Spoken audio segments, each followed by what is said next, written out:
Yeah. The Shiz-Nit talent going live on YouTube. Who else out the gutter survive like we do? It is what it is, and it's all it's gonna be. So don't bring your talent and send it to Miss C. Blue Rag, the CeeLo Beast, the guy heat. We live every night, tune in and take a seat. All we doing is looking for talent. If that's a challenge, sing, rap, bring that. It's all about a balance. Comedians gotta be funny. Had me laughing and gasping and holding my tummy. At last we can pass him and get to the money. Nobody wanna be broke though, looking bummy. Cause in the rope finna go viral. Let me make sure I tune in wherever I go. Thanks to the internet, you can hear in Chicago. Overseas, all the G's, they can feel me. That's right, y'all. The Shiz-Nit talent on YouTube. Hosted by Blue Rag, Miss C-Note, and SteeLo Beats. Bring your talent, y'all. Music review Mondays. Talent turn up Tuesdays. Greatness on display Wednesdays. Push the line of respect on Thursday. Singers, rappers, comedians, anything you do. Don't forget, Instagram and Facebook too. DJ Slim, y'all. Signing out. The Shiz-Nit talent.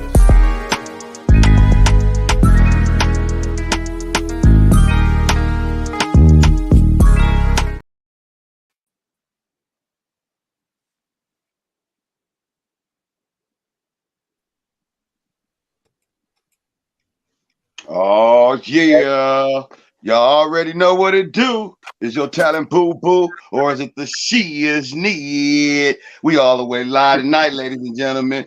We gonna what? Turn down for what? When it's Turn Up Tuesday. Man, we got a homie in the house all the way from the city of the CPT. He doing his thing. Hey, man, we got URG7 in the building, ladies and gentlemen. Miss C-Note, hey, what's going on? How you doing? SteeLo Beats, what's going on, man? How you doing? We want to welcome everybody on up in this thing tonight. Oh, it's going up, up, up, ladies and gentlemen. Hey, how's it going, URG? What's going on with you, my brother? Oh, man, everything is good, man. Everything is good. I'm happy to be here on the Shiz-Nit Talent TV, man. I appreciate you guys having me. I want everybody watching and listening within the sound of my voice to go ahead and like, share, subscribe to this channel right now, because this is where it's cracking at, and you heard that from the Digi God. That's right. That's right. That's right. I want to get right on into it. How did you come up with the name URG7? URG7. Well, it's kind of a crazy story, man. I had been, I've been emceeing for quite a long time, and you run into the different rappers and stuff. We, it was back in the battle culture time. So you run into different artists and different rappers, from the skating rinks to the burger stand. I was going by the name Below Zero at the time, Below Zero, B-LOW-0. And that had been my name out here in the underground, and I've been holding it down, pretty well known, you know what I'm saying? I even hit some states. And then all of a sudden, one summer, Ho Pimp came out, and it was a group called Do or Die. Do you want to ride in the backseat of the caddy and something, yeah. So that guy's name was Below Zero. So quickly, I had to change my name from Below Zero to something else, and I ended up changing it to 7. And at that time, it just ended up being a few other 7s. And I liked the name 7. It had meaning to it for me, and I needed something to put on there to kind of separate myself from the other 7s, and that's where the URG came from. And then I had to formulate that with all of my beliefs, the culture, my upbringing, and all of that. So it went back to like, well, in the beginning, if you believe in the Bible, it says God created man in his own image. If God created man in his own image, then you are God, URG, without the E, because URG is URGE. But this was URG. You are God in the essence of it. It's inside of you. You take the alphanumeric and add the alphanumeric to that, A, B, C, D, E, F, 7, right back to God. So it was like, you know what I'm saying? God is in you and God is in you. So it was like URG7, URG7. So that's where the name came from, kind of somebody that could bring those lashes of the seven seals on back down here and whip somebody if they need it. That's right. I like that, man. That's dope. That's the shit. That's unique, man. You know what I mean? That's dope. Dope. Yeah, it's crazy, man. It's crazy how, you know, life will make you separate yourself from, you know, the masses and I guess the pack. If everybody's running this way, I always kind of been against the grain. I don't do what everybody else is doing. I do what I'm comfortable with. I do what make me feel good. Absolutely. So you actually are a producer besides being an artist. Oh you yeah, produce a track. I produce, rap, write, ghostwrite, act, the whole nine. Yes, sir. Wow, that's amazing, man. How do you juggle all of those things? Started off just in church. I mean, you know, right now, you know, it's real hectic. You know, you have to be careful what you ask God for. I tell that to anybody out there listening, any artist out there listening. Be real careful what you pray for, man, because when the books say, you know, that he'll open up, you know, the gates and pour down more than you can receive, the more than you can possibly receive. It's absolutely true. When you ask me how, man, I don't know how. I just keep trying to, you know, it's like juggling, trying to keep everything up in the air. You know, a juggler got a whole bunch of, he's using his elbow, his kneecaps, his feet. He's trying to keep a whole bunch of things all up there at the same time. If he misses anything, of course, you know, the act, you know, it comes tumbling down, the act is over. But yeah, it's kind of hectic, man. I just did my first show of the year. I'll be on the film set in less than 2 months. I have about 75 pages of dialogue to memorize in 2 months right now. I just got through doing voiceovers for the film through ADR yesterday. Just came off my first show like Saturday. It's a lot, man. You know, I'm signed up for, I dropped my first album of this year probably 3 weeks ago, and it's already done like over 60K. It's just a lot. You just have to, you know, you have to, oh man, God is amazing. You have to put this stuff in perspective, and you have to realize it's only one of you. You have to take a deep breath, look at your calendar, and know how to tell people yes, no, and maybe so.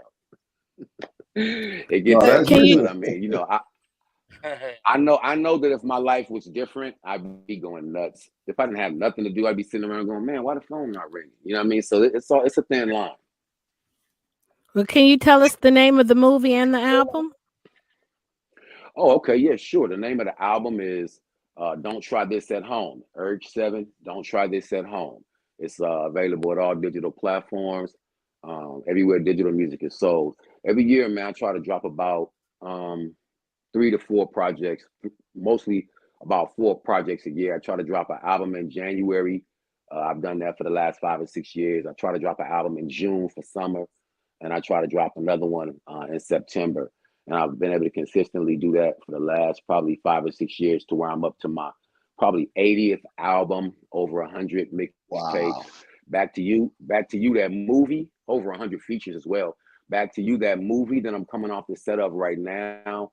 The movie I'm about to read for is Bang Bang Betty. It's actually part 2, The Cartel Connection. We start filming April 1st. We come off the set April 12th, and then we'll be on the red carpet, April 15th at the premiere of part 1, which you guys are all invited to. Just, you know, let me know. Oh, thank you, man. I appreciate that. Honor having you on the show, yeah, brother. come check it out. Yeah, no, come check it out. So is that the same movie as April 15th?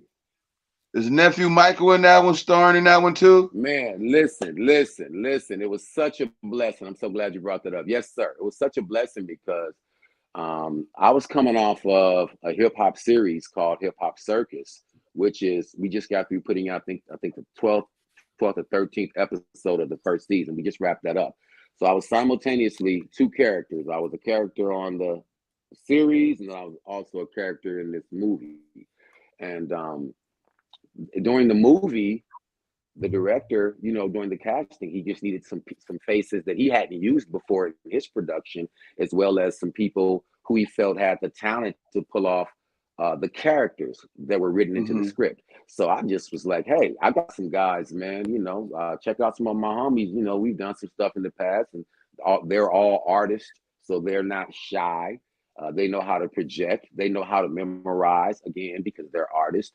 So you need to take a look at a few of my people. So I put a few of my people on the table as far as casting them in front of them. And man, when they met them and they came out to table readings, the director was impressed enough to put them directly in the films. Man, it was incredible how I got a chance to do movies with the homies that I'm usually right here in the studio with, Nephew Michael, Double G, but a bunch of the other homies that we know from this music, was actually able to be involved in the film. And it's incredible to be on the set with your boys just laughing like, man, we out here, all of this is about us. The lights, they got guys standing around holding mics and people moving forward, like it's all about us. So yeah, it's pretty surreal to be standing out there and see everybody running around and knowing that's all about you and even wondering how you even got there. So you know it's God, because you ain't did miracles nothing. of God, Nothing you absolutely. usually do. You went to Miracles the of studio, God. you wrote a rap, you ain't did nothing you usually do, but you see yourself on the film set and everybody running around dragging cameras and cords and light poles and mics, and it's all about you. So no, it's an amazing thing, man, for us to be able to be there together.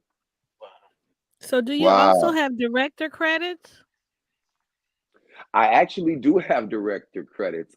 In this first one, the Bang Bang Betty, I have producer credits in there. I'm acting, producing, and of course I did some casting, as I stated. But I do have the director credits under my belt. I've directed several music videos last year for myself. They're all streaming at YouTube, and they'll have the director's credit in it. Me and my guy Joseph M. McAllister. We directed about maybe 16 different videos, all with a movie theme where, it's music involved, but if you watch it, it's a movie theme wrapped in the video. So those were successful. And I've also directed a couple of videos for artists out of Banning, California, a group called Bangtown Business. I directed 2 of their music videos last year. And, directing is kind of new for me, but I find it extremely interesting. And for lack of having someone to do it for me, have had to pick up the slate and get in there myself.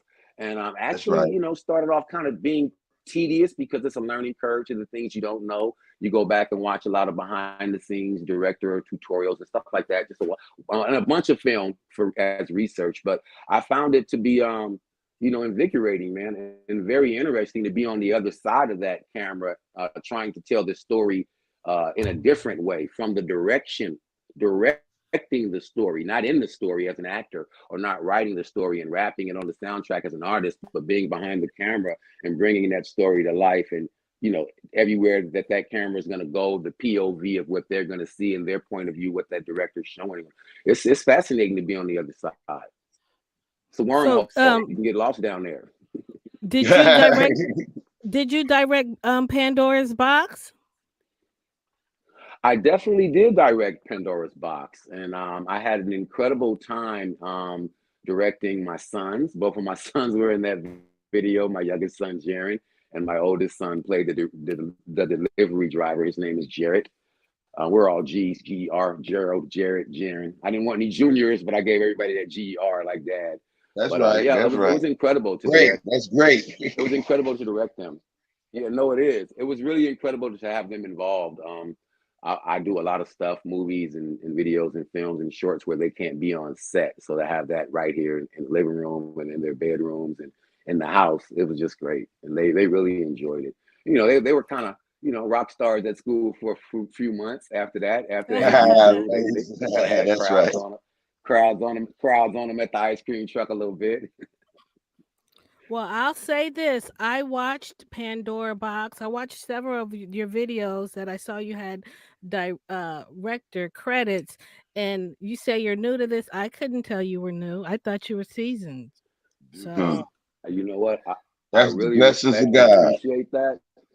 And it really is. And, another thing that I could tell artists to actually speak to that compliment. Thank you so much. I've been acting for a long time. And I've been on the Fox lot. I've done stuff with Stephen Boschko, rest in peace. I've done Cop Rock with him. I've been out on the Universal lot. And the biggest thing about these opportunities is just no matter what they bring you down there for, always, be a sponge. Just soak up as much as you can soak up while you're there. Pay attention to everything that you're seeing. You never know when you're going to utilize that again, or need to be familiar with that at least again in life. And that's kind of what I've done. They brought me down to Universal a lot to say 6 words like, ladies and gentlemen, coming to the stage, it's DJ Butter, something like that. And you walk in there and they give you this little index card and it has exactly what they want you to say. You just walk in, coming through the door right now, Mrs. Myers. And you walk out and lady give you a check for like $800. And you walk back to the car and your girlfriend goes, that was fast. They didn't need you? They didn't need you? And you go, no, I'm done. And here's a check, and it just, you don't even believe it. The first time I did voiceover ADR work, I did not believe that I was done in 10 minutes and had $1,000 check in my hand back in the parking lot wondering what happened. It was like a ride. You came through the front, you got a badge, little sticker with your name, you signed some stuff, you walked to a trailer, they put you on some headphones, they gave you an index card, you read some stuff, you walked back out, you walked to the lobby, you gave back the bag to take off your name tag, you saw the lady in payroll, she wrote you something in pink, you was back in the parking lot going, what just happened, man? Damn. It was like a roller coaster ride off the elevator, back in your car, and people couldn't believe that you was making $1,200 and $1,300, $900 for just the sound of your voice. But if you have the voice that they want for the job, it's just that simple. Is it hard to get into that particular side of the business? Not really, but it is. You just have to kind of look. Whatever you have, no one knows you have it if it's locked away in a safe or if it's under your mattress or if it's in a shoebox at the back of your closet or a foot locker or a trunk. But when what you have is put out into the universe in some manner, you're doing theater, you're reading for kids in the library, you're reading for your 3rd grade kindergarten class at the park, and someone hears the sound of your voice because it is in the universe, it's not at home and just tucked away. The more opportunities you have to be heard, the more opportunities you have for someone to say you have a uniqueness to the sound of your voice, and then have in mind already what they want to use that for. Because most of the time, these writers, whether it's a book or a movie, they have these characters and things in mind, and they know them when they see them, whether they run into you getting a Subway sandwich or catch you cussing somebody at the gas station. They know that's the guy right there. That's him. Yeah. I've seen it. You see some guy running up on you, you're like, hey man, what's going on? What's this, bro? And like you're the guy, Yeah, I've seen a lot of actors say they were doing background work and somebody walked up to them, read this. Exactly. And it happens more often than not. I've seen people do it on Price is Right and Let's Make a Deal, stuff like that. So what was the first project you directed? Well, one of my first projects I directed was, and it's funny, it was for my kids. Nobody's even ever seen it. One of my sons was trying to make a little short for one of his class projects, and he ended up doing something with his buddies, with some army men and stuff, and it ended up coming out pretty cool.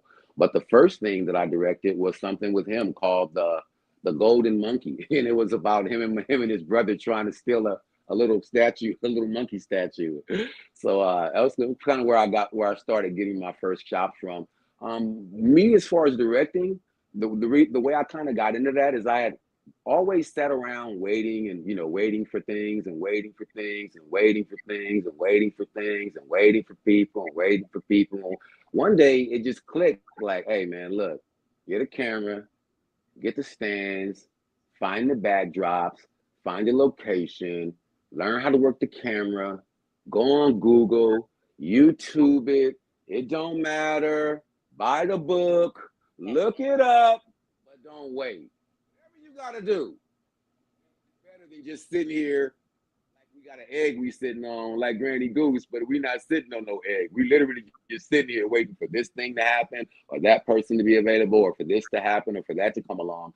It was enough. Enough was enough for me when I the amount of things inside of me that was bubbling over, they wouldn't wait another second. I had to do something or I was going to explode. And that's when I just got the camera and basically started shooting my content, some of my buddies' content, bought a little drone and just started hooking stuff up myself until I got better and better and better. And then started meeting people who were extraordinarily better than me, who wanted to kind of help me take things to the next level. And that's where Pandora's Box and Wild West and Gibberish and some of those other videos came from, because I was able to then just utilize my mind as a director and tell this guy what I wanted to see visually, and then he was able, as a cinematographer, that's the important part. I met a cinematographer who was very good and passionate at what he did, as passionate about the cinematography as I was about the music, and bringing those two together. That's the magic you guys see on the screen. And you know, I have to credit that guy. He was able to definitely bring my visions and things that I thought to life. And everybody can't do that without being cheesy or corny, you know. So I didn't want to be those things, but I definitely wanted to bring my ideas to life. Then I ran into someone who was talented enough to help me do that. Can't do everything on your own, but get out there and get started, because if you make a bad project, it's not the greatest project in the world, and you put it out there, now you're gonna have people critiquing that thing and going, "Hey man, couldn't do better than that. What kind of camera did you use?" And now you're getting free advice. You know, don't take it the wrong way. They're telling you what you should have done, what you done wrong. Hey, I got a cousin just graduated film and music school. He can help you. Bam. Now you got a film and music school. So if you never put it out into the universe, then you know, who knows? It's just questionable. But if you put it out there, somebody can hear it or see it or want to help you with it or want to help you take it to the next level. And when I ran into my guy and he found out I was kind of doing everything on my own, he was like, "Man, you're pretty good, but let me show you some stuff." And when I saw what he could do, I put my camera down and put him to work, just started paying him, because he was exceptionally better than I was. And that wasn't me letting myself down. That was just one less hat that I had to wear at that time, because now I have someone who's actually capable of handling that for me, and I can move on to other things. Wow. That's good. You understand the way to delegate your authority like that to get stuff done. You know, a lot of people don't have that talent. That's a talent, man. That is a talent to be able to do that. God made us all the masters of our own universes, man. But the thing is, you know, you have to definitely know how to. An octopus has all those arms because it has the capability to survive and help itself in and out of so many situations. We don't have all those arms, but our mind, you know, the extensions that go out, the knowledge we have, the resources we have, the people we know, the calls we can make to get those arms moving on our behalf virtually, you know, just like the octopus, to get things done. And you have to be able to have people that you can count on, like this team right here of these three that are right in front of me right here, with the same banner, all on the same page, all on the same accord, all here for the same reason. Teamwork makes the dream work. You can't do it alone. So you have to have some pieces of the puzzle. And a lot of people get the puzzle halfway together. They never see the picture because they're missing pieces. You guys aren't. You guys are all three right there in unison. And that's what it takes. You got to have a strong team behind you. And if it takes you time to build one, because you're not going to be able to do it alone. Take that from a guy who's been out here since I got my first deal at 19. Right. And I've been independent now for about 25 years on indie. Wow. How many albums backing, do you have under your belt? Company, my own distribution, my own art department, my own studio. So God is good, man. You don't have to sell you all the time your soul to get this, or to be out here, or to make an impact. I'm waiting on you, Joe. Were you going to say something? Yeah, I was about to ask you, how would you describe your style as a producer? I'm sorry, you broke up just a little bit. How would you describe your style as a producer? I'm having a little problem with my audio, guys. Just a little issue here. Give me one sec.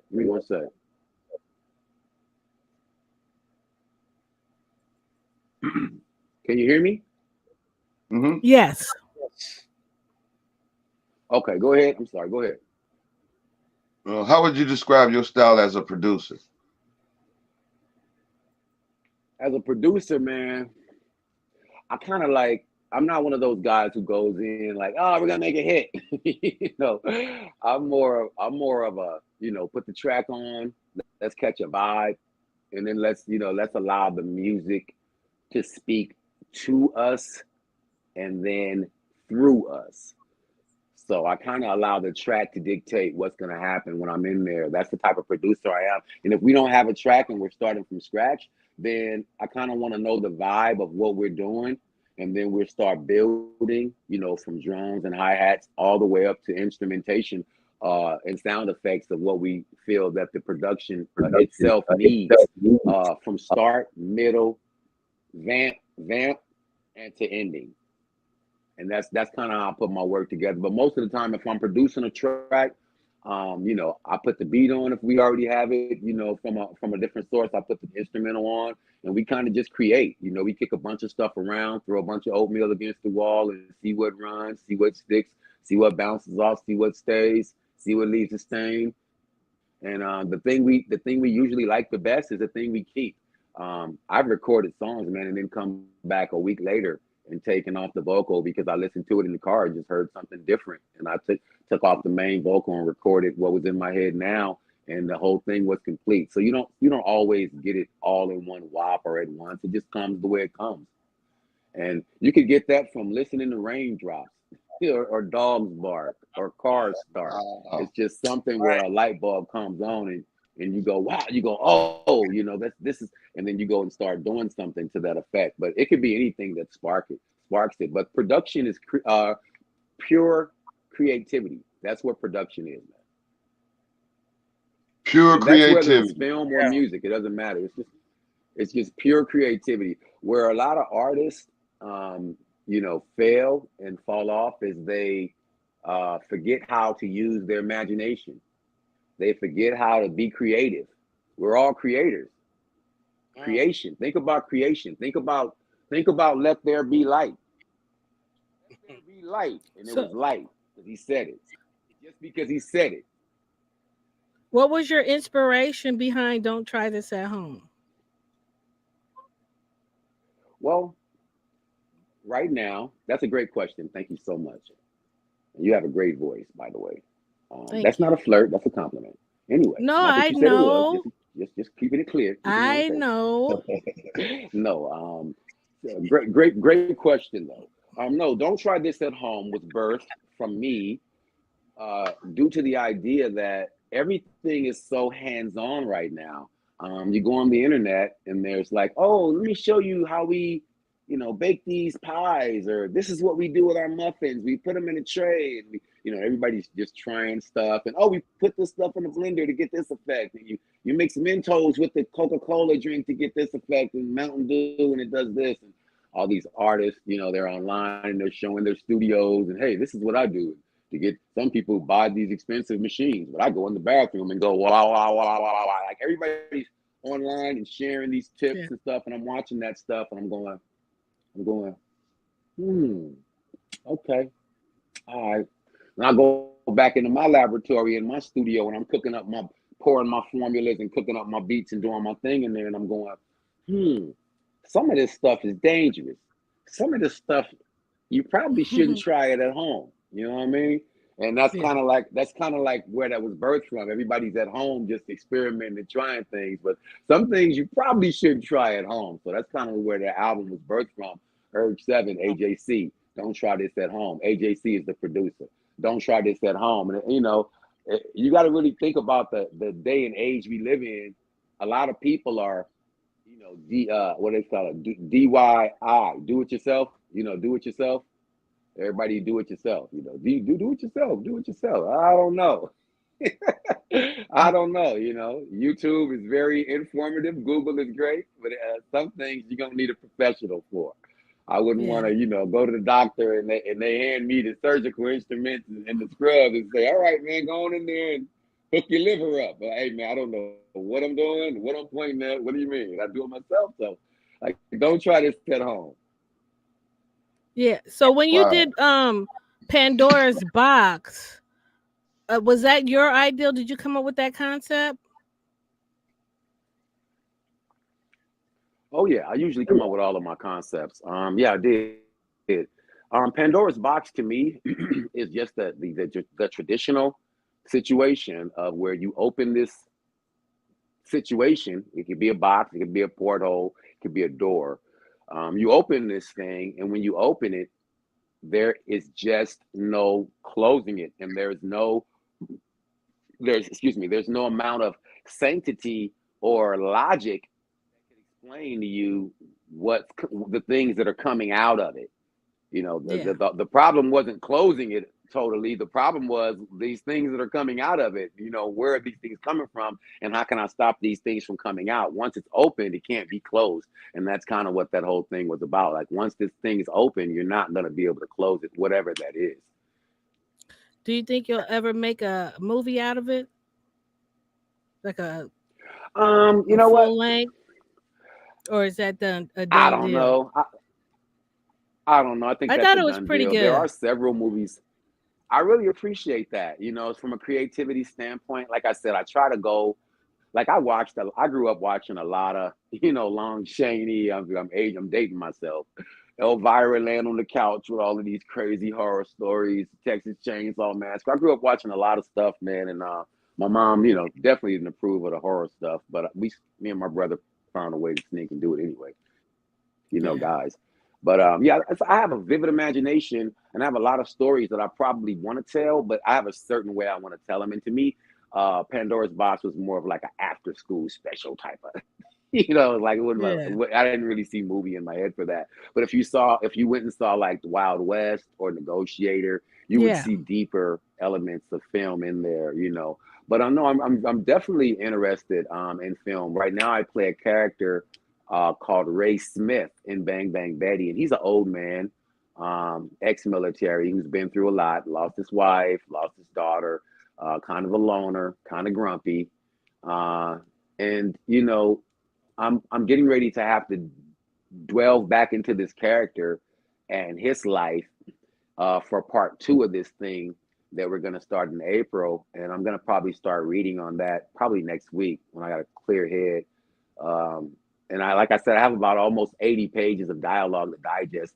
And as you do that, you just kind of have to become the character. So there's several films in the works. There's supposed to be 5 this year. I'm signed up for 2 for sure that I'm contractually obligated to do. The other 3 we'll just have to see with time. But yeah, I'm definitely on the set of 2. And that's one of the reasons why I worked so hard. Like last year, people didn't understand, hey, it's the holidays, everybody's, pumpkin pie and turkey and Christmas trees and that. Bro, I got to get this off because like when the year starts, I'm gonna be on a film set. I'm not gonna be able to be in the studio like I want to work on a 2023 release. And if the film consumes more time than I want, and then I don't have the writing time to create, then you look up and it's June, and you either your release is ready for a summer release, or you look up and it's September and now you don't have a release because after that it's basically November, December. You're not putting nothing out for October, for Halloween. You're not doing a Christmas record. That puts you back in January again. So you kind of have to work systematically to make sure that you have what you want to have and see what you want to see. And it irks me out to be on the film set stuck and see these podcasts and these album releases and these other things, and I'm like, you got to kind of count your blessings. I'm humbled and I thank God that I'm there. But I mean, I'm an artist first. So if you dropping an album and I'm on a film set, I'm kind of salty dog. I'm salty dog. I'm like, what happened, man? But no, So what led my you? album is up and I can concentrate on other things. Go ahead. Yeah. Stilo? Go ahead, OG. So what led you to doing the song called "The Only Road"? Sorry, Kilo Beats. Man, The Only Road is a deep record. The Only Road was written based on the fact that, I had my daughters. It was a custody battle between me and my ex-wife, and my daughters were taken from me basically by her in the state. And, it was just crazy, man. It goes back into fathers' rights and a lot of the stuff that's going on in society today. A lot of the things that you see online as you scroll through your timeline on YouTube and Instagram and other places about these custody fights with these kids. Basically, I had 2 daughters, and I was willing to see my daughters, although I moved away from the mom and filed for divorce myself. I moved away from her. I filed for divorce, but at no time did I abandon my kids. But that's not the story that she went into the courts and told them as she, you know, walked in there and kind of, you know, painted the picture. You heard of the group Color Me Bad. So she went in there, oh, he's a rock star, you know, it's coke and it's girls and it's weed and it's late nights and tour buses. He ain't out of town, he ain't never around, it's loud music and, you know, it's tattoos and Painted that it's picture on Anaconda. you. Yeah. Just trying to paint a negative picture for you. Yeah, she went in there. Yeah, hey, she went in there. Was like, I think this is Bigfoot print right here. I think this is Bigfoot footprint. Bigfoot is in his backyard. I think so. Yeah, it's aliens landing on my roof. So yeah, you know, at the end of the day, that song was written to my daughters as an explanation to them, for some of the things that you know may have been explained differently from the other side, since they've never really been able to hear my side of the story. I had maybe an 8-9 year court battle going back and forth to court. I had custody of them at one time where my visitation was straight, where I was able to pick them up. But they lived in Long Beach and I lived in the Inland Empire. It was almost a 3-hour drive. So after about 6 months of me having them, she wanted to go back to court and she wanted money. And the judge was like, well, look, he picks them up on a Friday after a almost 3-hour drive, and then he got almost a 3-hour drive back, and then he brings them back to you 2 days later on a Sunday, and that's a 3-hour drive and almost a 3-hour drive back. You're not giving him no gas. You're not getting off your couch. You know, what money? He already spending time with the kids. You don't get no money. So then she got bent out of shape, went back to court, filed with another judge, which she shouldn't have been able to do, but she filed with another judge because to them it's just paperwork, and all the paperwork costs money. So everybody down there is making money. If you go file a paper, it costs money to do that.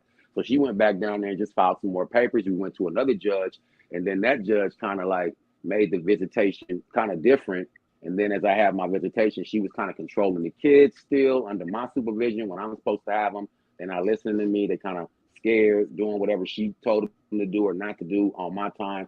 Just got complicated. So that record is just like my side of the story to my daughters. If they're ever, you know, old enough to be looking for their dad and they go on YouTube, well, guess what? That song is like a message in a bottle that's just floating in the YouTube sea of content to let them know their dad's side of what happened, you know, from my point of view.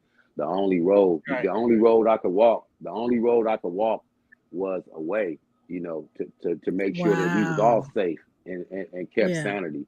So yeah, it's a deep record that's produced and that's directed by, it's produced.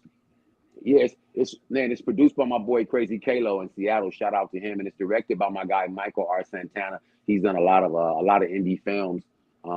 He did another one I starred in called Gray. Michael R. Santana. He's the director of that, and I have to say he did an incredible job of bringing across like what I was feeling and the emotion and what I was going through being away from them, and just all of the fighting and just everything. You know, picking them up and dropping them off, and the little bit of times that I did have them. He did an incredible job of kind of bringing that across on film. And, you know, that's another one of the reasons why I started to love directing, just being around people who were able to bring your stories to life, you know, and bring them across visually. So is it still hard balancing because you have children? So is it still hard balancing the business because you said you're always busy in your family? Yeah, it is. It's very difficult. You know, I'm here with my sons. I haven't seen my daughters now probably in like 13, 14 years. I think they both in their 20s. Last I heard, they was in Henderson, Nevada. Their mom had moved them out of state. You know, but I'm here with my sons every day. One is 17 and one is 12. And yeah, man, it's a challenge. You know, just helping them with their homework, trying to keep them on the straight and narrow, trying to keep them out of trouble. You know, trying to keep their grades up. I just was talking to my oldest maybe 2 hours ago because I take the Xboxes on Sunday night and then they get the Xboxes back on Friday after school and they get to keep them till Sunday night. And my oldest, I guess he has some programming that he uses the Xbox to watch. And I'm just like, nah, bruh, I ain't doing it.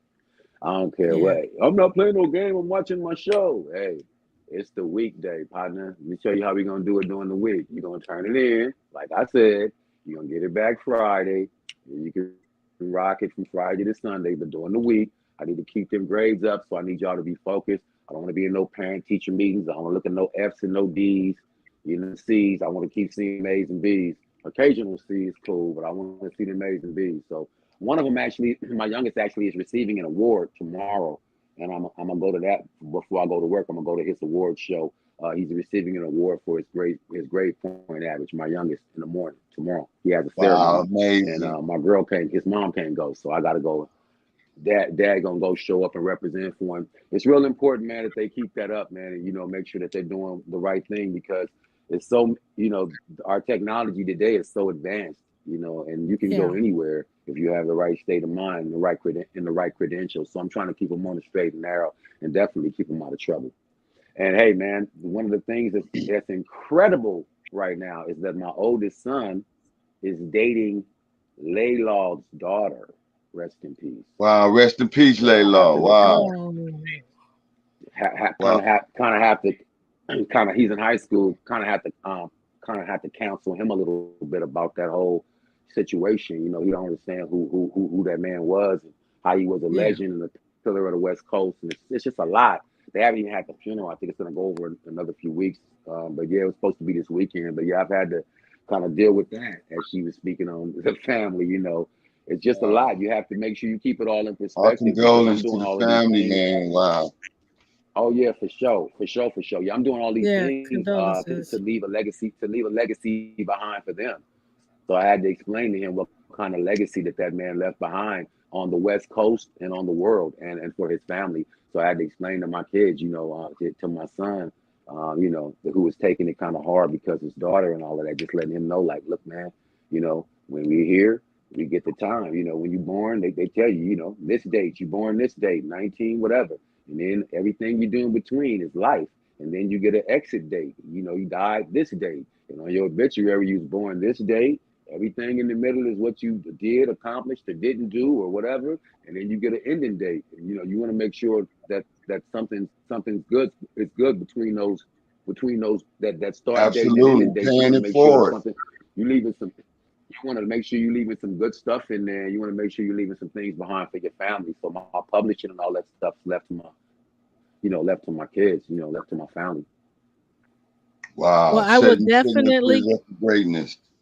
Yeah, I will definitely keep you and your children in my prayers, and I'm just glad you managed to keep your head on straight, and you didn't let that situation bring you down. Oh yeah. If anything, it strengthened me. It gave me more strength in a little bit. Yeah. I really appreciate that. Thank you so much, sis. And yeah, I mean, sometimes, it just depends on far down the road you want to look. Being totally honest and transparent, I could have went some really dark places. Those are my kids. I could get depressed and start crying right now just talking about it. Those are my daughters. And I'm not there to defend them and make sure they're okay, and make sure daddy watching over them. But you have to be able to look further than what you see in front of your face. You have to be able to look further than that to actually make a difference and an impact. I could have acted up. I could have got out of character. I could have went to jail. I could have had restraining orders. I could have fell into depression. I could have started doing super crazy drugs. Like, there's a lot of things I could have done. I turned to God. You did. God to help me get through it. I asked God to protect him because I knew I couldn't protect him. So I had to turn to him to ask him to do what I couldn't do as a man and a father, to cover them with the blood and just make sure that they were safe. Make sure that they wasn't. That's real. Going through make sure they wasn't going through nothing horrendous, and just to put his arms around him and give him the hug that I couldn't give him. So that's on that record, man. On that Only Road record, you really hear the real story and the real pain, man. It's hard being away from your loved ones, man. I felt like them girls in The Color Purple, man. You taking my heart. You know what I mean? But you got to keep going to be able to get to a bigger and a better place, and to be able to make things greater later on. Everything that I'm building right now is still for them. They are part of my bloodline. Anything happen to me today or tomorrow, everything that I built, every movie, every film, everything on the internet movie database, every television show, every podcast, every voiceover, every MP3, it's all left for them. at the end of the day. Wow. Amazing. God is good. Now that's the shiznit. That's talent. Yeah. Being able to set your kids' future Oh up yeah. for greatness from now until then. That's what I mean by paying it forward into the future, because the children are our future. And if we don't give them this message Oh yeah. now, man, what that future gonna look like, I don't know. But by me saying that, if you had to leave a solution right now for the future, what would it be to stop the violence in hip hop?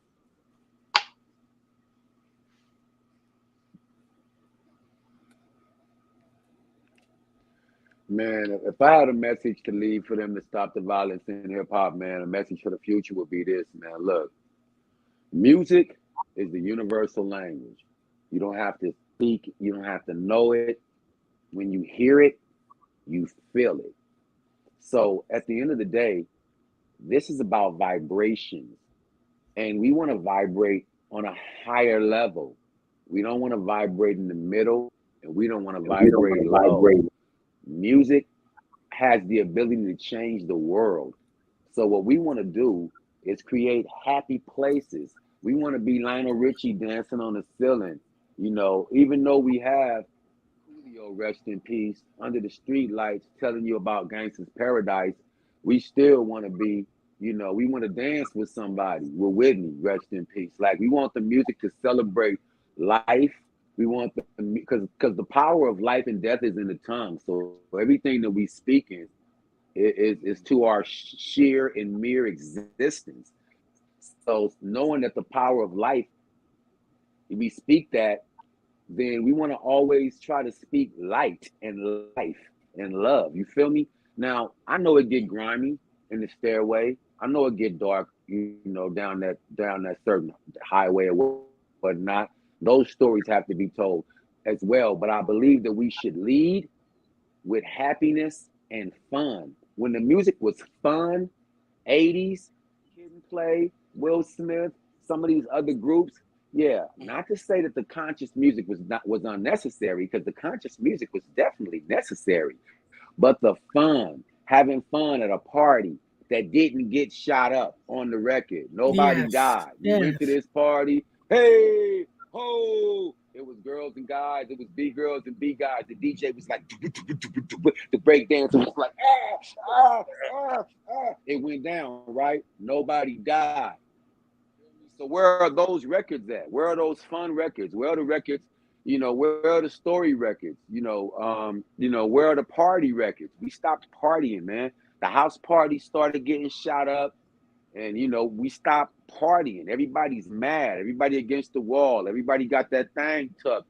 We need to get away from that type of music right there, man, and get back to happier times and celebrating each other and celebrating life and celebrating love, celebrating our liberties that we do have, as well as at times punctuating the ones that we don't. But it's every day can't be a pity party. If we keep vibrating at that low level, then we're only going to get the fruits of that low level, of those low level vibrations. But if we vibrate on a higher level, I believe that we can change things and we can touch people in different ways, because music, man, music calms the savage beast. Think about that statement. Music can calm the savage beast. It's incredible. Music. Oh yeah. You just have to use it the right way, man. We all know Yeah. Satan was the minister of music. We all know what's happening with that. We have to use it properly. We have to use it for good. It goes back to Star Wars, the stories they be trying to tell us all our life. Are you gonna be on the light side?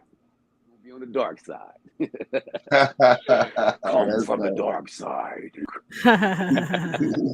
Yeah, man. So I think it's just about creating more light than darkness, because wherever you put light, darkness can't be. I showed you guys that a little while ago, just like that. Look, it's dark, right?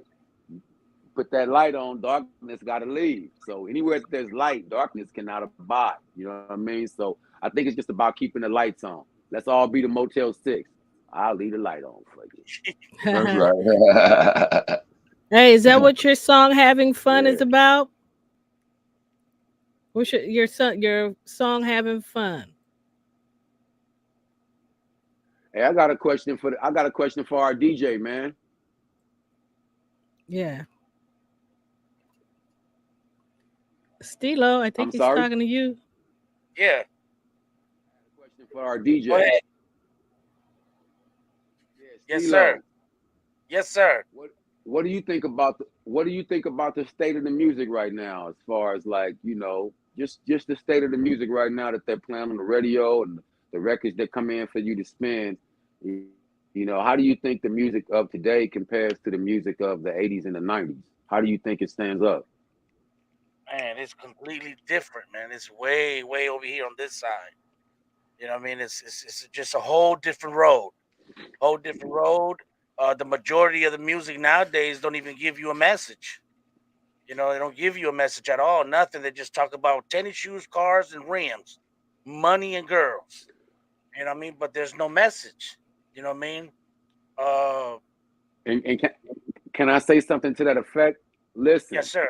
when we were putting messages heavy in the music, which is one of the reasons I tell a lot of the artists that come to me for music consultations, look, man, one of the best ways to get your point across out here and to keep your brand pure is to remain independent, because you get to do what you want and call your own shots.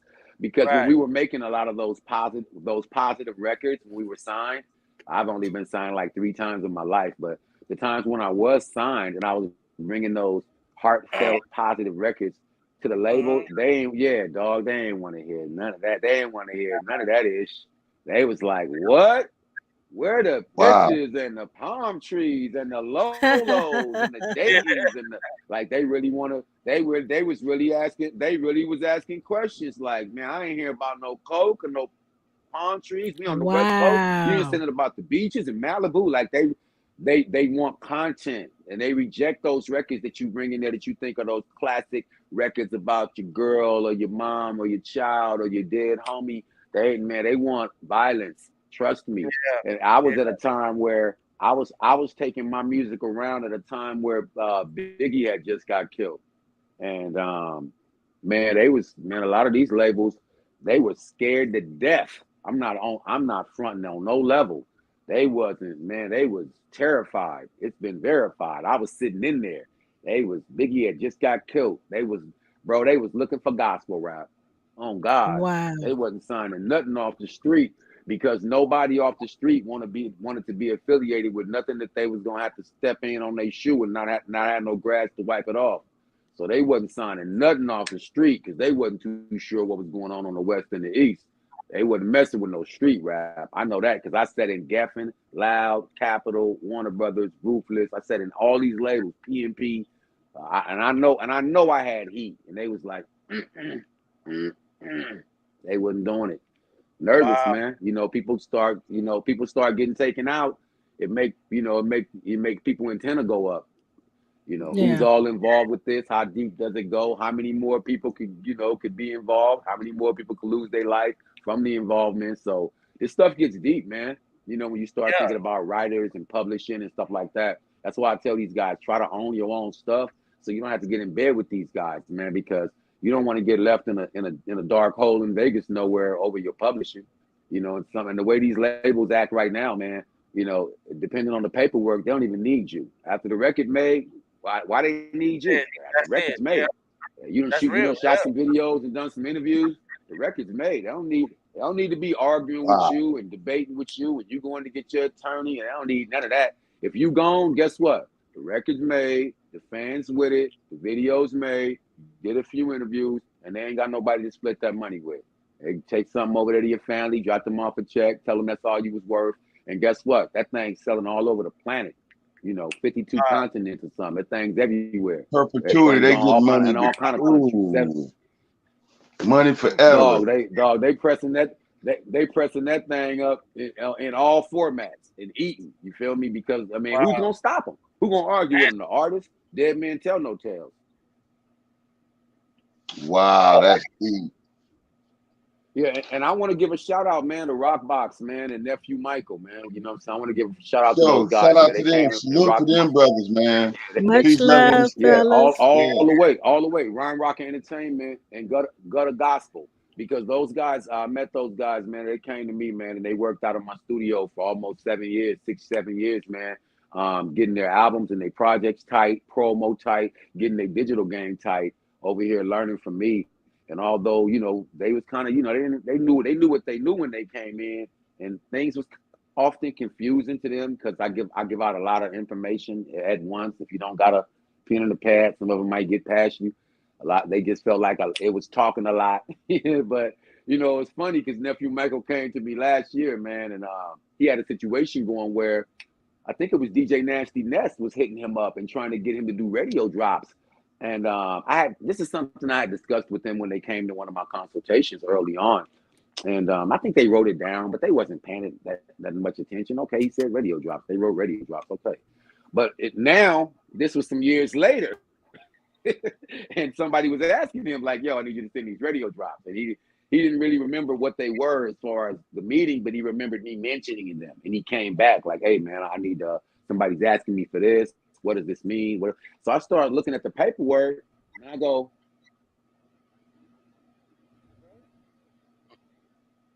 radio drops for some of the biggest stations on the planet.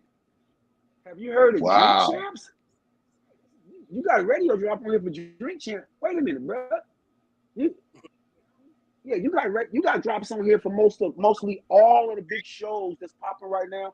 You got radio drops for them right now. And he barely knew what they was. So I put him in the booth. He had his script, and he started to, yo, this is nephew Michael, and you in the mix with da-da-da. And he started knocking them down. And by the time that thing was over, you know, I blew his mind by telling him, like, bro, you just did a radio drop for Shade 45.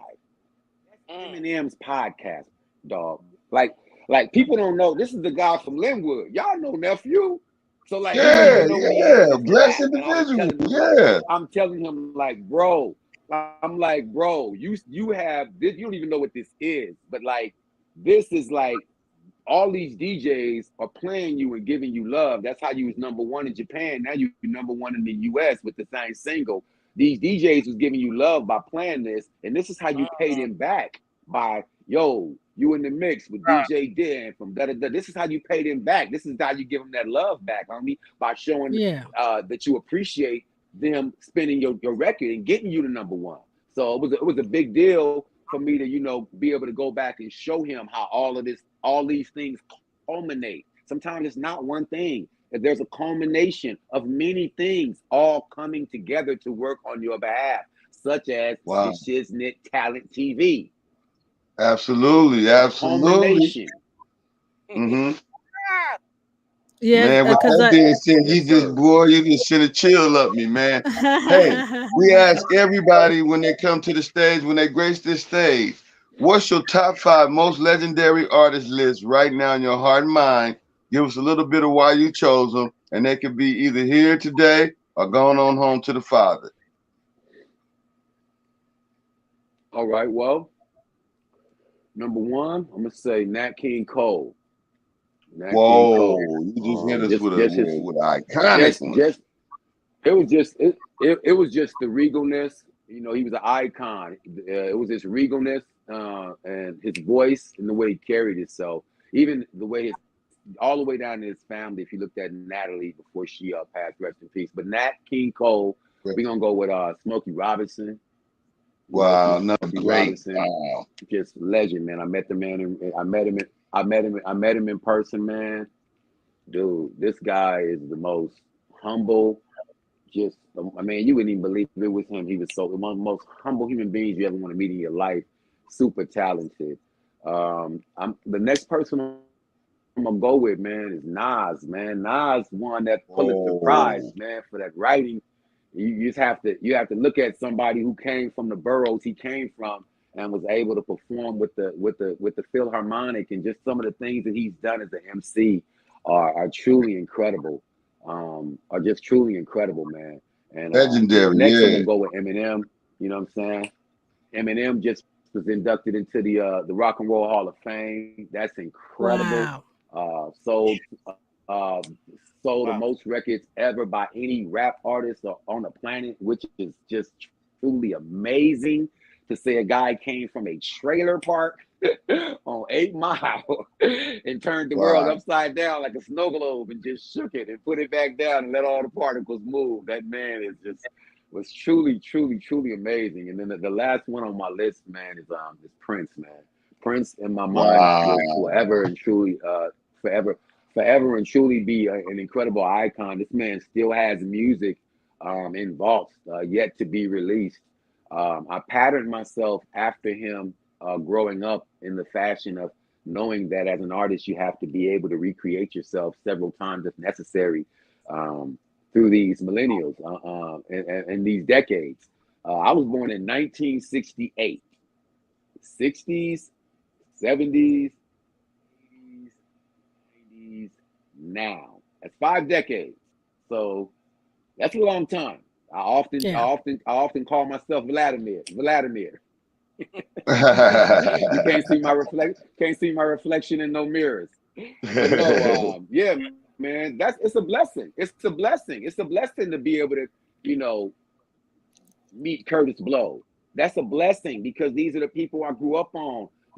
Basketball, Crush Groove. It's a blessing to be able to see Rev Run have his own series and to be able to see, LL Cool J inducted and have his own, TV show and stuff like that. It's incredible to see how far hip hop has come from when people called it the hula hoop.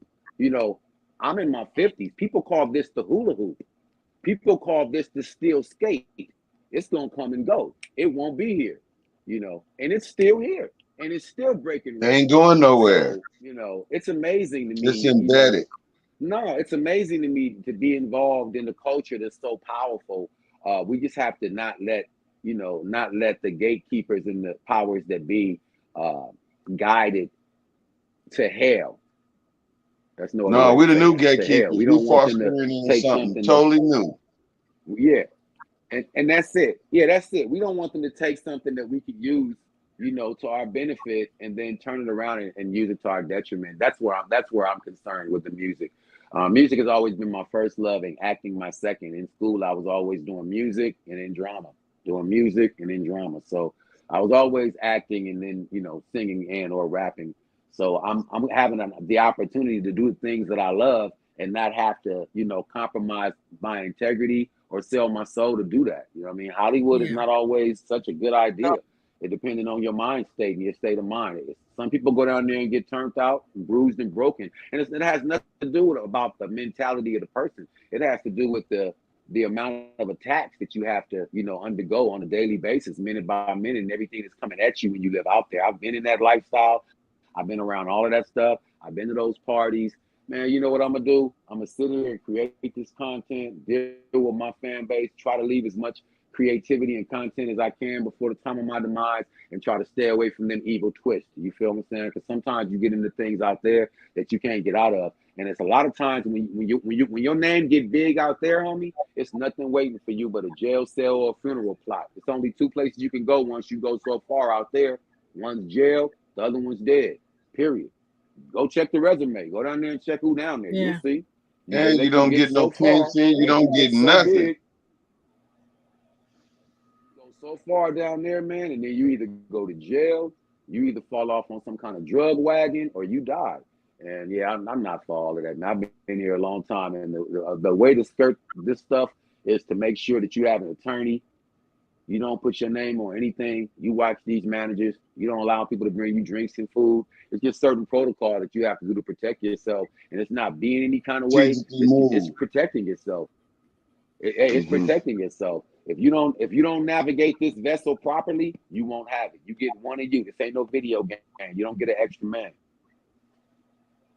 Wow. How did you get into music? How did you get your start? I know you said it was at 19. Eddie, I would have to credit. Yeah. I would have to. Yeah. I would have to credit my mom because she kind of had our family in church at a young age.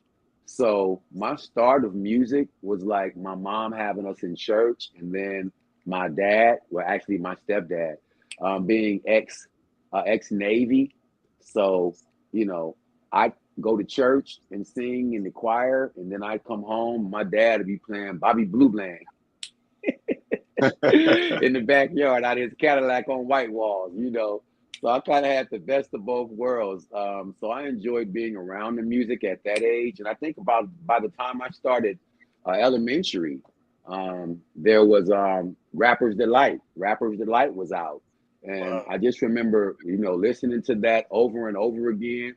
And until I mimicked, well, because my name is Gerald, which starts with a G. So next thing you know, I'm the M-A-S, the T-E-R, the G with the double E. Well, I go by the unforgettable name of the one they call the Master G. Well, my name is known all over the world. And next thing you know, I'm saying his rap. And then, you Putting know, your words sneak in. over my boy.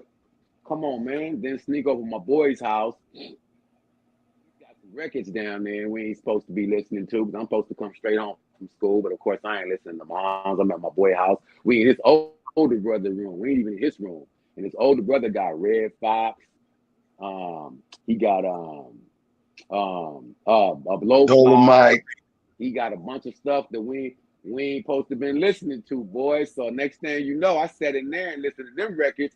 Now I'm back at school and I got all the teachers come running out the classrooms and running to because all the kids is in a pile and I'm over there.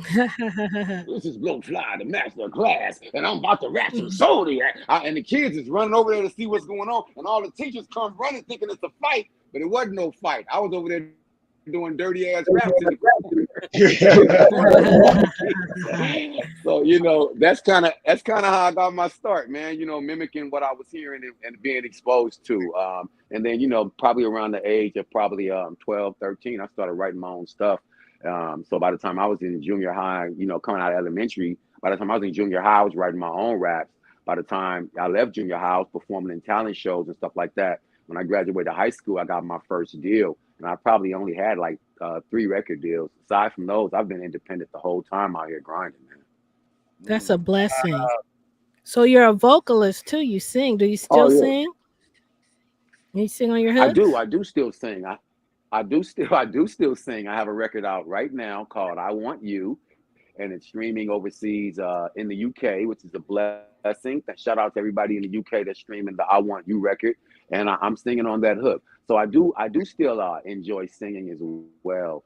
But what I've been doing lately is trying to see if I can take what I'm doing with the music to another level. In other words, I don't want to do anything that I've done before, and I don't want to do anything similar. So the 3 producers that I'm working with right now on new material that's going to come out possibly June and September, we're actually trying to take what I've been doing to another level and just perform over a different style of production than my audience usually hear me on, which is challenging to me. That's why only a couple of them are written, because it's definitely a challenge for me to write to this different production that they're sending me. But what they're trying to do is raise my level. They're trying to make me level up. And the only way you level up is you got to get uncomfortable. You can't stay in the same little pocket. You know, you can't stay doing the same little comfortable thing. You got to get uncomfortable. They got to be able to ruffle your feathers. They got to make you sweat a little bit.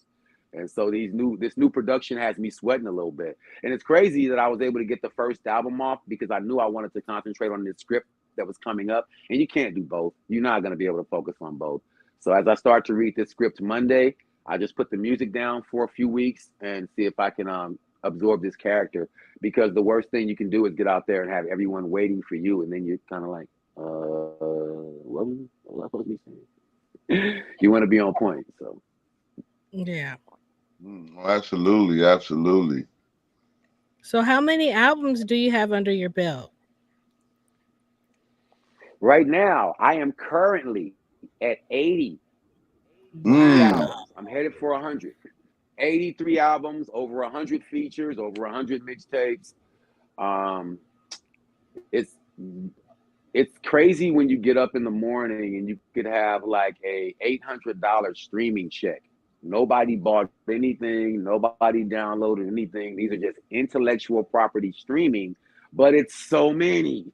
It's 14 over here, 19, 12, 13, 8, 7, 13 more, 14.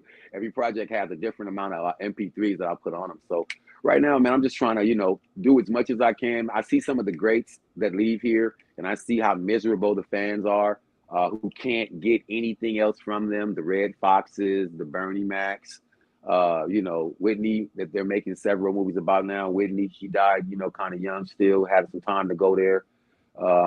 You only get what you got. So what I try to do is just use my time wisely, put everything on the chart and the calendar and the little time pie, and then just get those slices to make sure that I'm giving everything the appropriate amount of attention that it needs to, and the proper amount of attention that it needs to get done. Because when it's over, it's over. When I'm done, I'm done. When my voice is gone, it's gone. When I'm not here anymore, I'm not here anymore. As much content that I can amass right now and create, that's what they'll get and receive, and I'll leave it to my family. There's so many greats that they had, like the guy who just played our guy Chadwick. There's so Black Panther.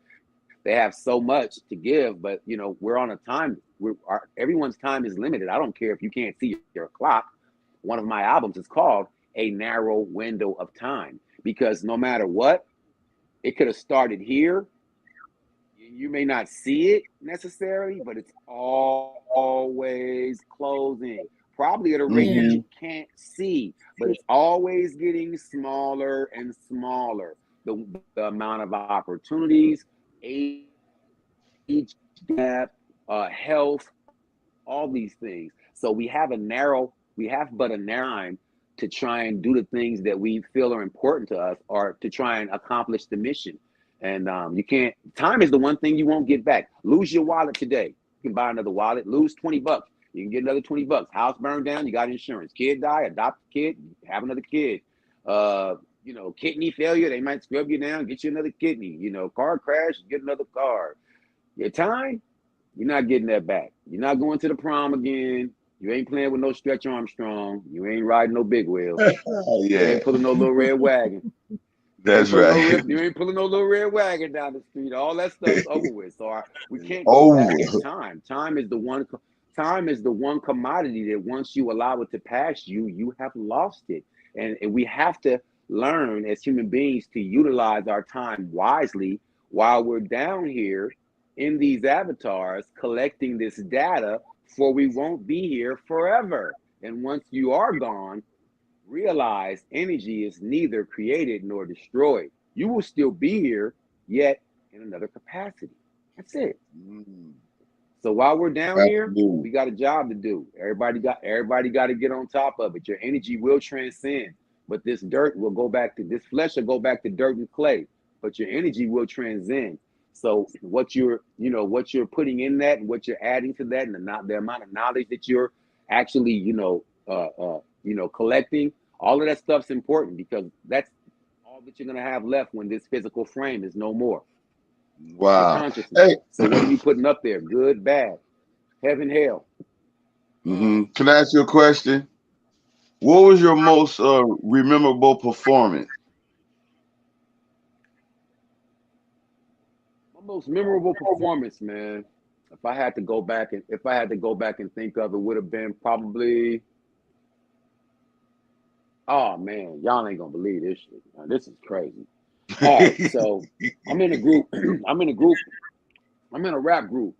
It's called the Macadelics. It's Tweed Cadillac, formerly of Penthouse Players Click, with Easy, AMG, DJ Quick. It's just a ridiculous group. Player Ham, stupid.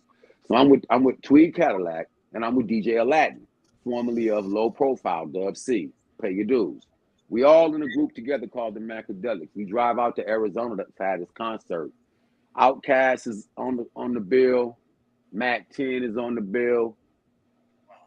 Some other groups I can't remember, but it's some other groups on the bill. All right, we at this show. We ripped this show at this stadium. It's some stadium in Arizona. I don't know, football stadium. We ripped this show, man. Kill it. After the show, I go to the bathroom. I'm in the men's room. So I'm at a stall. I'm doing my thing. Y'all know the protocol for the men's room. You don't, but they know. No, I don't. Yeah, they know. I don't know. So you looking at the wall. Nah, they know. You looking at the wall. I'm looking at the wall. I'm doing my thing. Now y'all know the protocol. Like if somebody come on either side, you ain't like looking like up or down. Y'all know the protocol. You look at the wall, Yeah, looking you do your straight. thing. Look at the wall. Somebody come in, but y'all already know the protocol, so I ain't look. So I'm just using the bathroom or whatever. So I finish. I use my elbow. Bah, I hit the little flush thing right there. I do my little dip, tuck, zip, turn away from the wall to get ready to wash my hands. Dr. Dre is standing away from where I was. And I want to say something to this nigga so bad. I'm in the men's room and I can't. Protocol, you don't talk to a man holding his genitals.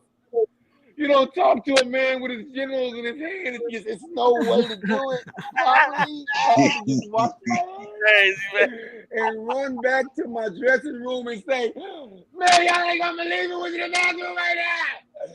I just got my hands. And I was going crazy, man. I lost my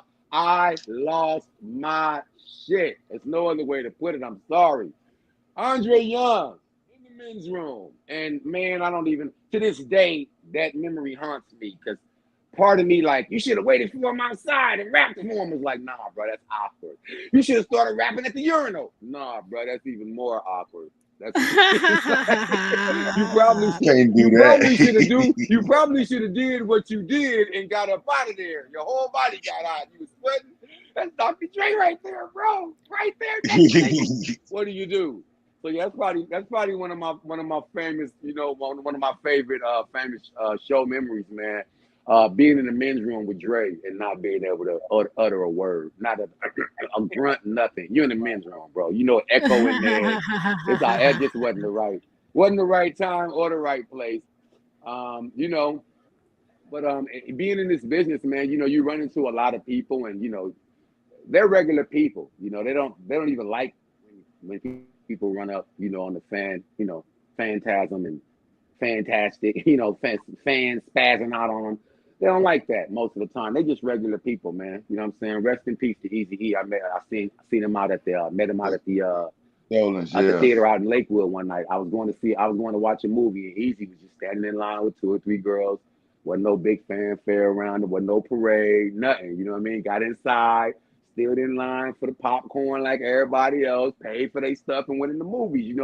A lot of times people don't, and when people said what's up, he said what's up, but it wasn't no big parade around them. So a lot of times, they don't like that. They just regular people. They trying to live their life too out here, So when you run up on them with all of that, that's kind of scary. That he's like, hey, I'm a person just like you. I'm on TV. It's okay, They don't always like that. So I just learned how to like to stay, keep respect for people and stay in my zone and realize that when I'm out too.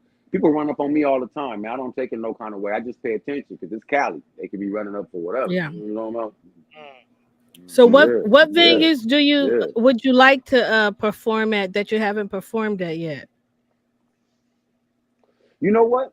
With me, I don't even look at things like that. To be honest with you, I haven't even put any thought into that stuff. I go where I'm requested to be.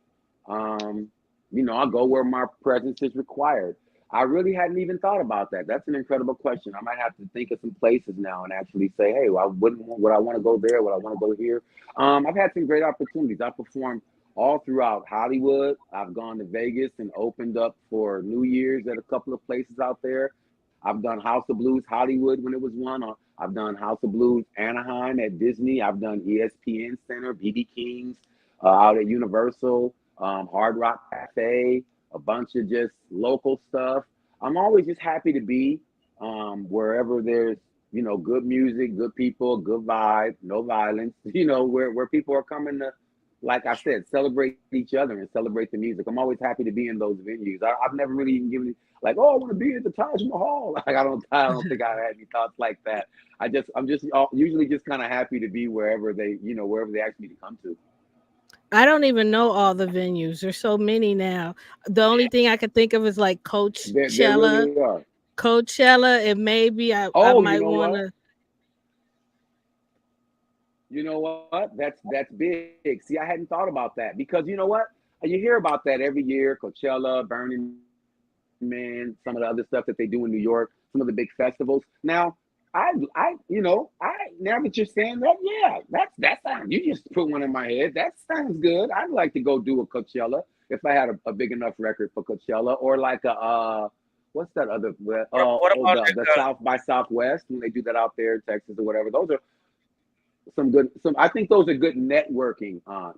Yeah. Not so much as I'd be like, oh, I'm performing there. I just think it's a great place to airdrop your record to a 500,000 people out there having sex and drinking beer in the dirt.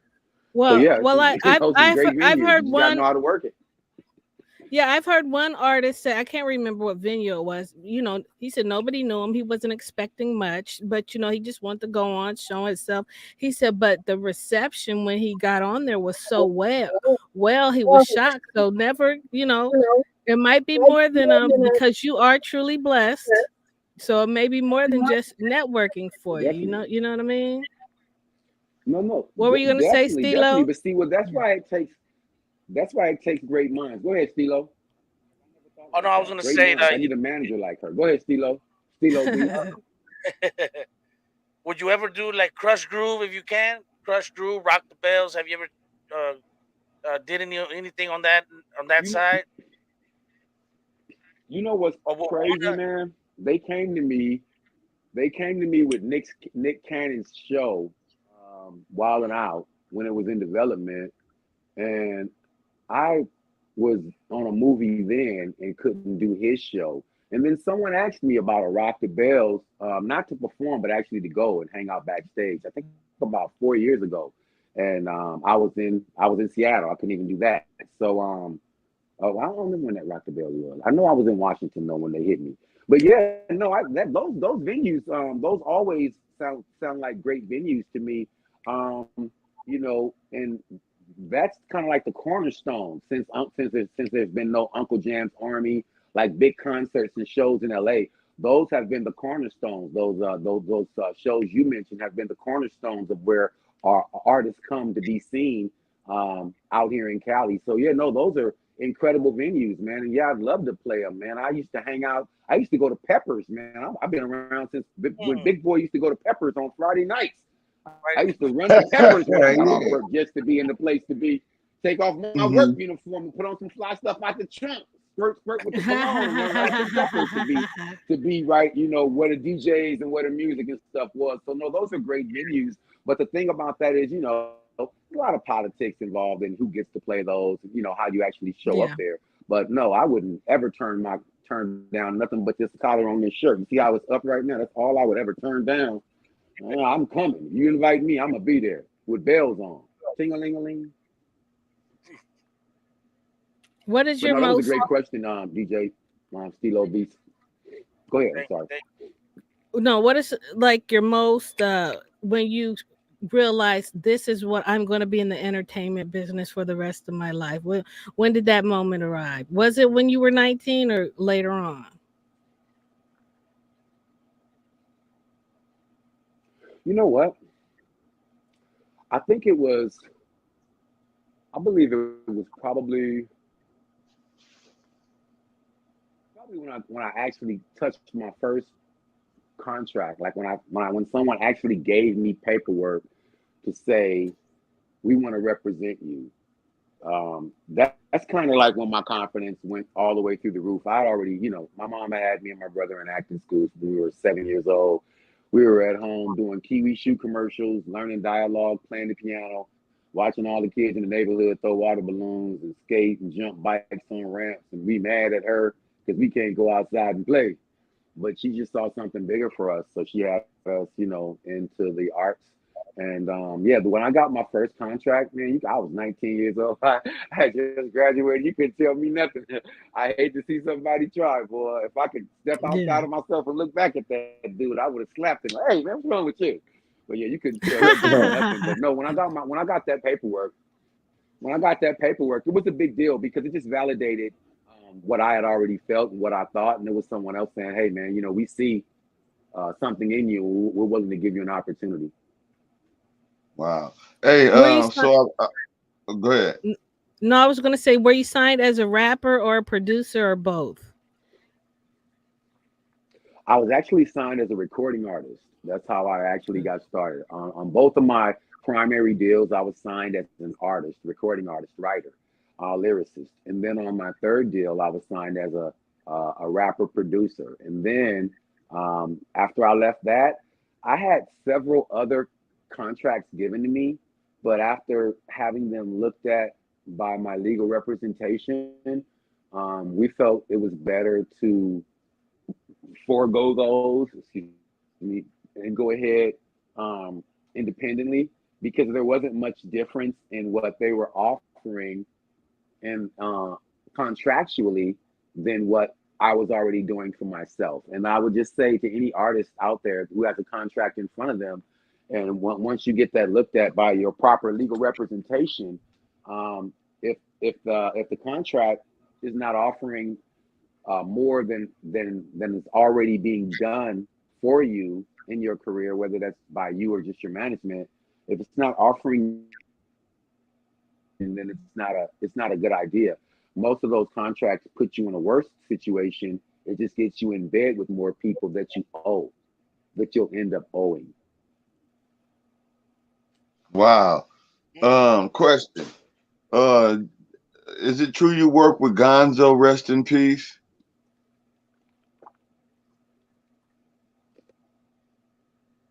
He froze. Yeah, something happened. He has an amazing story as well. We get Yeah, all these man. great artists on Man, here. We've been work with a lot of people. blessed. Mm-hmm. Yeah, we've been Yeah, you blessed to see it have come great back. artists with great Mhm. personalities. Absolutely. With Come on. story. Yeah, and She is substance. it. What'd you say? I said, she isn't it? Come on. No, I was saying definitely appreciate being here, man. You guys have an incredible format, man, and a lot of people don't get a chance to. A lot of times they don't get to tap into the artist; they just hear the music. You guys give them a place where they can actually tap into the artist, so that's great. Well, yeah, we like to give artists a voice. You know what I'm saying? They all got a story, and you got a man Amazing. impactful one. I mean, you've been in this thing a while, and we see where you're going. I was asking you before you went out a little bit. Is it true you work with Gonzo? Rest in peace.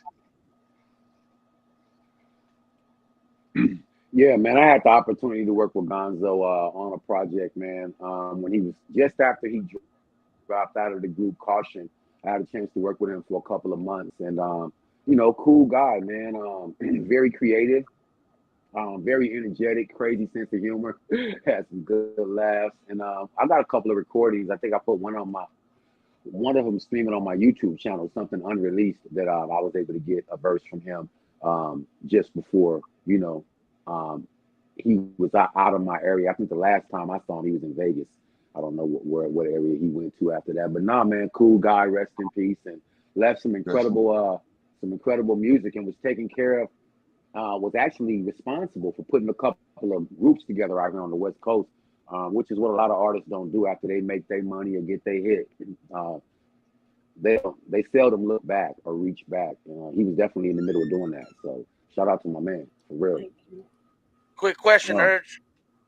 Quick question. As a producer, do you like to Yeah, use go ahead. software programs, Yeah. or do you do analog, or do you bounce back and forth with both? Do you use both, or do you prefer one, or how do you do when you in the lab and you working? What do you do? You prefer software, analog, or you do both? Well, I actually do both. It just depends on the tune. As we know, the software tends to have a more computer and clean sound, as whereas the analog stuff is a little deeper and a little warmer, a little fatter. So I Yeah. kind of use both. I may use the I may use the I may use the S1, the S1. I may use Mm, something by Roger Lynn. I may use the MPC 60, MPC 3000. I may go into my Pro Tools, or I may go into programs on my PC. It just depends on what the yeah. project actually calls for. Sometimes, like, okay, let's say if it's like an electro, like a dance type of record, then I may Mm, go more into my software. And then if it's something for the street, I may go more into my analog stuff. So yeah, it just depends on what I'm working on. But that's an right. incredible question, man. I definitely use both. depending on the situation. Depending on the situation. Ooh. How many Wow. instruments do you play? Yeah, I want to shoot you some MP3s too, man. So I'll be sure to make sure I get your direct so I can shoot you some stuff so you can put that stuff in the mix for your boy. I like to, all the DJs. Without you guys, this stuff wouldn't go nowhere. So I ain't tripping off no playlist. I'm talking about the guy that actually puts it in the mix. So shout out to the DJs, man. Nothing but respect. Peace, love, and respect to all DJs. Absolutely. Absolutely. How many For sure. instruments Oh, do for you sure. play? For sure. Do you play They work instruments? hard. Right now, I just play the keyboard. Just the keyboard. I play keys. I'm good with the keys a little bit right now. I've been practicing the guitar. I used to be really good at flute when I was in school, so I have a flute in there. I've been trying to recapture that. But yeah, I'm definitely been trying to get into my lead guitar. One of my guys, Eddie Paper, that's one of my producers. He's actually playing with a live band right now called the Skunk Mob. So I've been getting inspiration from hearing them put songs together. From the ground up. From the ground I Oh just my want to God. say I'm talking something. about lead, Wow. bass, drum. God is Wow. good. Wow. I just heard something that everybody got just what? We You just said had a Skunk Mob. We just had one of the band members on last night's Funky Soul Brother, and he just was letting us know about the Skunk Listen, Mob. And they that's ain't nothing but God, man, making those connections, man. bro, It's a they small are world, man. This is they beautiful. incredible. They incredible. Do you see how it's all just click, click like Legos? Click, click, click, click, click, Legos fit. That's nothing but the power of God. But yeah, so my main producer, he runs he's the engineer and producer up there at the studio in North Hollywood, and he sent me a couple of original tracks. He's literally playing in a live band, which has inspired me back, like Baby Girl said, to get back on my instrumentation, my live instrumentation, because it's just remarkable. Like when I'm listening, my studio is like a room away from where I'm sitting. I didn't want to go in there because it's too many distractions. But when I'm listening to their instrumentals, I'm almost in the room with them because you can hear it. You can hear the lead guitar plucks and the bass line and the drums, and you can almost hear the good time in the room.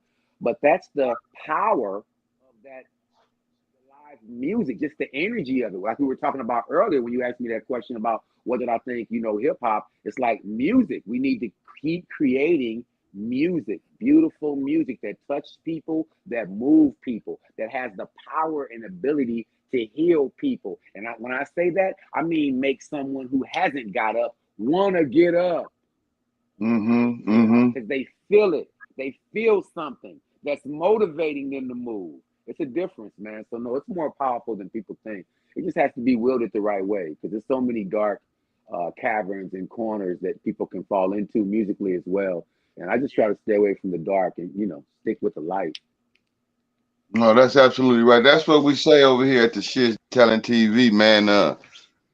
Hey, not our will, but his will, not our plan, but his plan. And all he doing is guiding our footsteps right now, leading this charge, take back the hip hop culture in a way that's going, fostering something positive for the youth for tomorrow, man. That's really what we're doing it for. And everything you've been talking about is basically on that same path, man. I see what you're doing. It's a beautiful thing. We got a couple videos, man. I would like to see that what is it? The Wild Wild West? That video?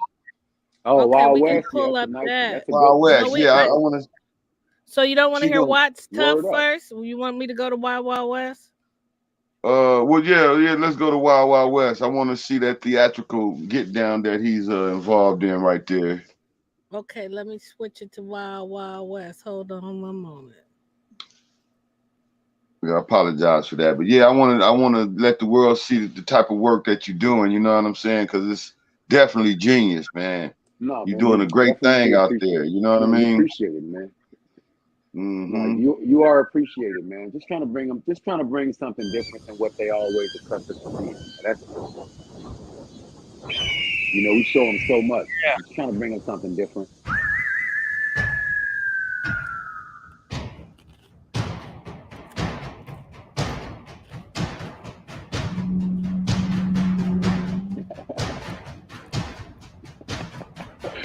Well, I got nephew Michael right there.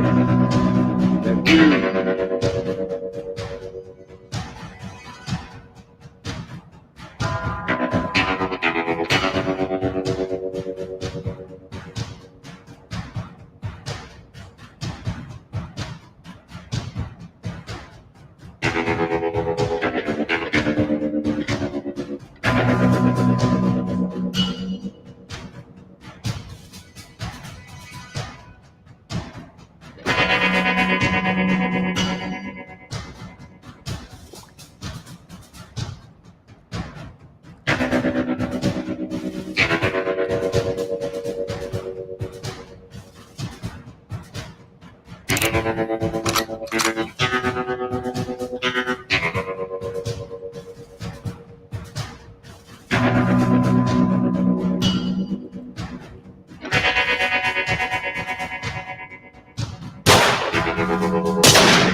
My name's Smitty, and I'm gonna tell you a story about wise guys in the Old West. Starring Loads of Smoke and URG7.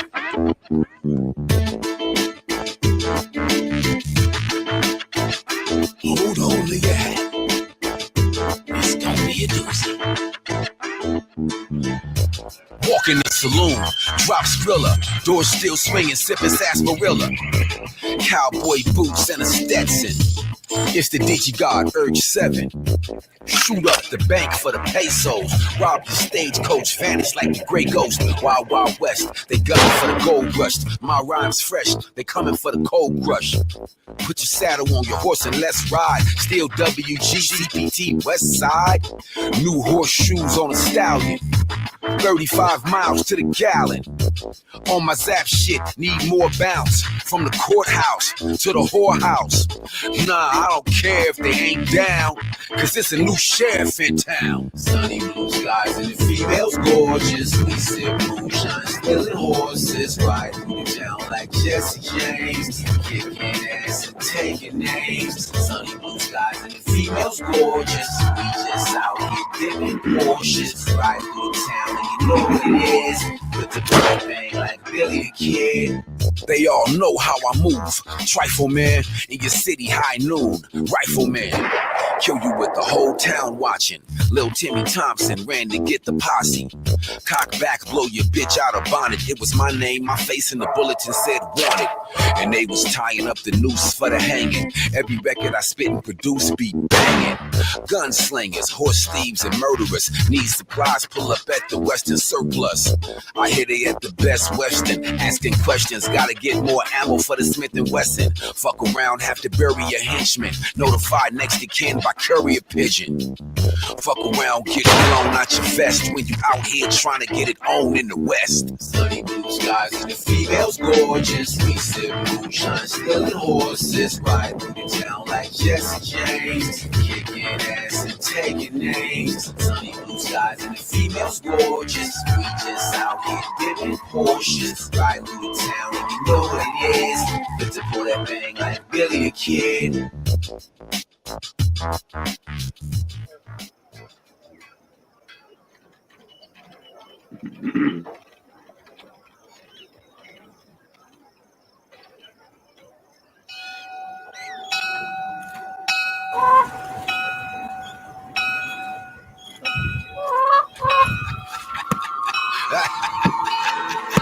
Well, that's the tale of wise guys in the Old West. I hope you enjoyed it. You know, I don't get to tell these tales too often, no more. And old Smitty getting kind of old here. I'm up in years, you know. I done put a lot of notches on the cow belt.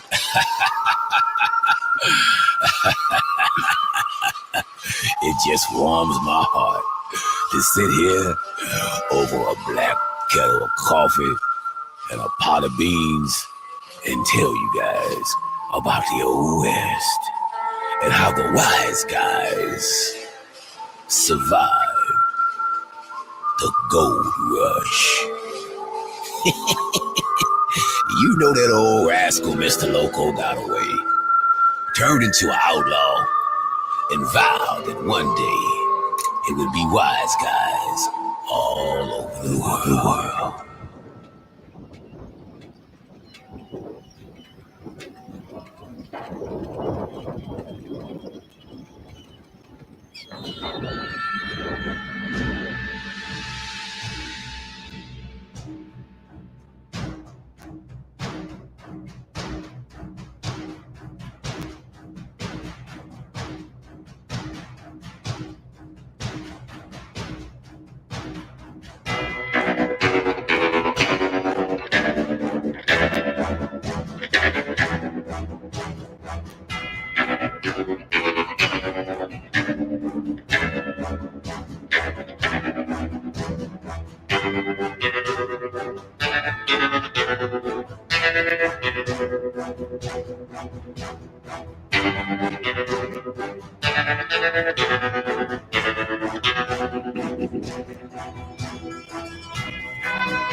That was crazy, man.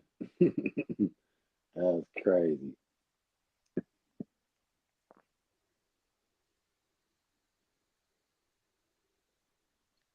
Got a rare wave back, man, on that one.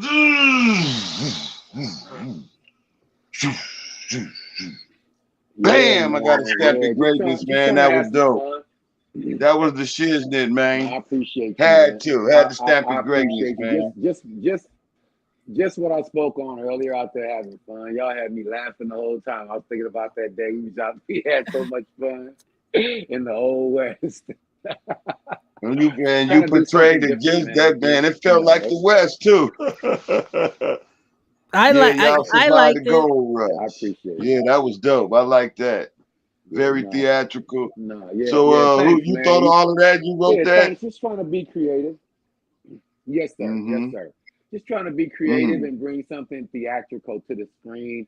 I like to try to put the little acting stuff in around the video so it's not just so corny. Because videos to me have gotten kind of corny. So I kind of take a hint from Michael Jackson. A lot of his stuff was cinematic. Madonna, she had a lot of cinematic stuff, like A Prayer and some of her other stuff is real cinematic. R. Kelly, Trapped in the Closet, that whole thing. Where you got the action and the acting and all of that wrapped around the music. So I try to borrow from that and put the cinematography and build a story around the video, not just a music video, but a story. So yeah, that's kind of using more of my imagination to bring something to them that they just haven't seen. Because if we're all showing them the same content, oh, we popping bottles, a lot of money, it's rims on a car, pretty girls, and we in the club. We got a Bentley. It's like you keep showing them the same things over and over again. Like we don't have the creativity to go anywhere different or to take them somewhere different in time or to give them a different headspace. And I think Wild West just gave people a different headspace as far as my fan base. Took them on a journey, like I said about the music telling stories and stuff like that. It was kind of a story. He even opened the book at the beginning, and the story was in the book, and that's where he was reading that story from. If you go back and read that, if you go back and check the video out, the cinematographer actually took us and put us in the book. So when that opens up, that's us in there. And if you freeze it, the story's actually in there too. That's how good the cinematographer was. And as he turns those pages, boom, we get into the story of what happened. And I think that's important. Like I said before, storytelling and just having fun on the record and not everybody being so angry and so violent about whatever. Even though it was a shootout, a gunfight, there's still some violence in there. I'm just saying, But no it matter was the what you movie do, part how of it's it. done. Yeah. That's what made it cool, because it was the Right. movie part of it. And people understand that. You know what I'm saying? It wasn't like you was Right. Well, intentionally. the sheriff, yeah, right. The sheriff had to have a reason to come after the bad guy in that depiction. So yeah, that's what the gunfight was about, to set it off, and then me coming back to tell them the story about, hey, this is how this happens out here in the Wild West. So, like I said, just trying to do something different and be off the grid, and kind of break away from what everybody else is showing their audience, and what they're doing. And if you really think about it, it had already been done on the movie Wild West with Will Smith. It had already been done with Old Town Road with Lil Nas X. I wasn't the only guy. You want to go back to the symphony. Dun, dun, dun, dun, dun. They were in a bar in a Oh Western yeah. town, knocking back swinging doors. Marley Marl and his crew. So it was just a concept that in my mind it was like, well, I'm gonna take them back to the old West. Everybody out here with all this modern, we in the future. I'm gonna take them back to the old West one time. So it was just an idea and a thought, and Great I think call. more people should be innovative and just go with what they think. Go with what they think as opposed to what everybody else is doing. Hey, Bayleaf is Kilo Beats, asking you where'd had you something? film it at? Bayleaf wants to know where you Oh, filmed you it know at. what? We filmed in a little ghost town outside Phelan. It's a little ghost town. I forgot the name of it, but it's a real Western town, and they're open for business. They sell cowboy hats, and they have a bar down there. They sell food, and they sell a bunch of Western stuff like boots and scarves and just a bunch of Western related paraphernalia. It's Old Town something. I can't remember the name of it, but it's Old Town and then the name. But and it was a great day. Like maybe a 2 hour, 2 or 3 or 4 hour drive from here, and I live in the Inland Empire, so I live about 4 hours from Vegas, and it was about 3 hours from here. So it was a nice drive, and we were up there a day. We were up there a whole day filming, and we took the drone up and two cameramen, and were able to get everything in a day and then Oh, get out of that's there Wow. because what was crazy about that place is it was just like it reminded me of like dang, I'm trying to think of this place. I can't It won't come to my mind right now. But look, I'll tell you like this. It's super sunny and it's warm. And then as soon as the sun goes behind the mountains, it's like 3 degrees and you're freezing and there's smoke coming up. I mean, literally wow. your voice coming at you. It's bad. It was bad. Like You froze. yeah, yeah, yeah. It was crazy, but we had a great time. Great, great, great. Wow, wow, man. It's been a plum pleasing pleasure, man, having you on the show, man. It's man, is there anything that you want to let the world know that you haven't let the world know yet? Because we can continue this if you want. I mean, it's just up to you, you know. Oh, yeah, it's rounding that time now, you know what I mean? About that time.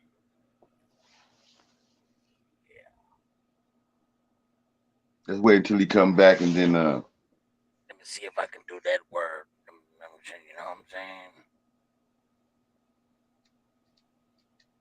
Man. The Shiznit Talent TV, man. Anybody watching or let's see if within he the come sound of my back. voice, you guys make sure you like, share, and subscribe. Like, share, and Absolutely. subscribe. Absolutely. We appreciate that. Share and Yeah, subscribe. The Shiznit Talent TV. absolutely, absolutely. Man, it's been a plum Thank you pleasing guys so pleasure, much for man. having me, man. I Hey appreciate it. man. Salute. Salute you. Peace, love, and respect, man. Man, I am so humbled to have you here, man. Didn't know you was so tied into the game and had so much work out there, man. But keep doing what you're doing. Don't ever stop. I don't care how old you get. You know what I'm saying? That was one of them nuggets that came through the Shiznit Talent That's it. TV. And he was saying never to stop. If you never know when it's gonna be that one, but just keep going, keep going, keep going. You putting that work Let's out there, setting let's your family up for greatness. So if anything ever was to happen, they're already taken care of, and we got to do more of that. You know what I'm saying? Going forward in the hip hop culture. You know what I mean? That's your showing love and family. Definitely, Family I is think first, we y'all. should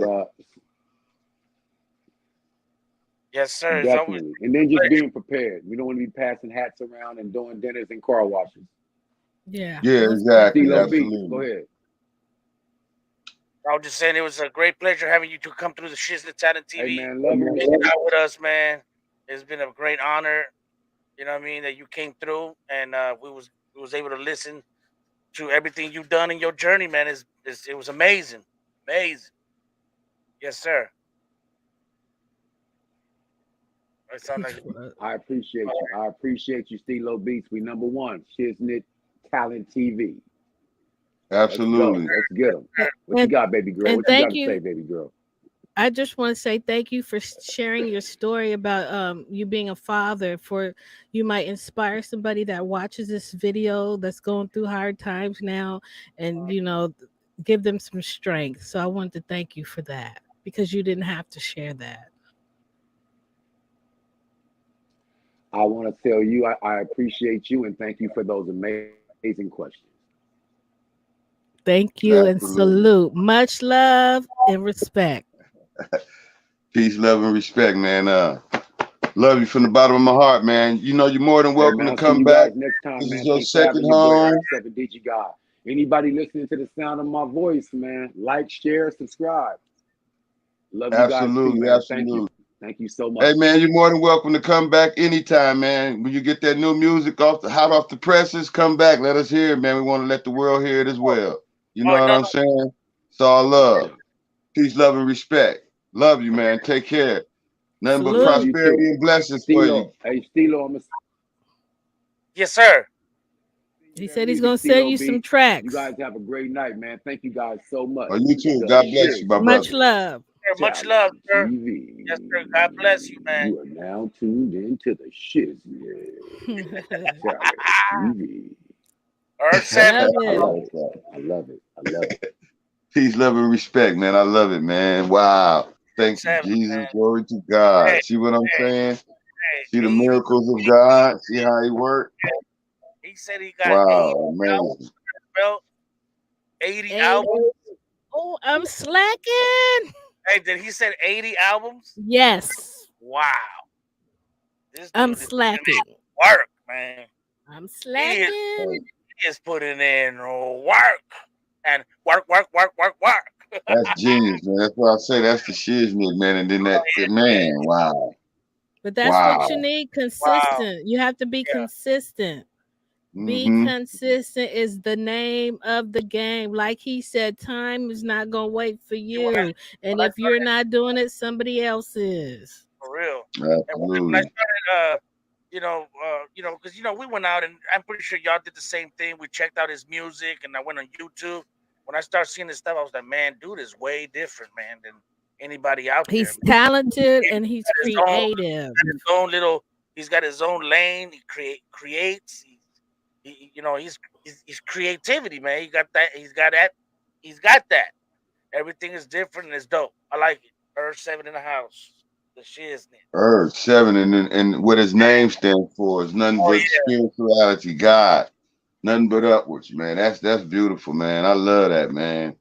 It makes sense, man. That was a blessed individual who stepped on stage tonight, and boy, did he have a message for the world.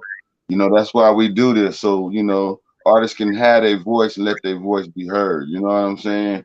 And his was definitely heard tonight. You know what I mean? And I definitely appreciate him. But yeah, it's about that time. You got a political pressure up in there somewhere where we can get a little feel. Let me see. If it ain't up in there, I could put it up in there. Hold on. Please do. And then we're going to go and get up out of here, ladies and gentlemen. Hold on. It's here somewhere. One of my faves. Trader, you came with it when you brought this song. You came with it. Yeah, man, chill.